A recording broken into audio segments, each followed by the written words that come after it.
বন্ধু আজকে রাত্রে একটা বিরিয়ানির পার্টি দেই। হয়ে যাক চল। হ্যাঁ যাতে সন্ধ্যার মধ্যে টাকা জমা দিস। আচ্ছা যাতে চলে আসিস সন্ধ্যার মধ্যে।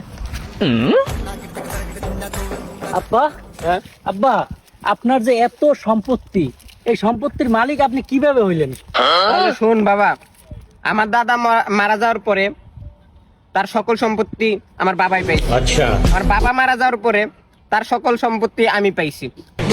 এখন আমি যদি মরে যাই তাহলে এর সকল সম্পত্তি তুই পাবি, বুঝলি? বুঝছি বাবা, তাইলে এই কাহিনী। হ্যাঁ।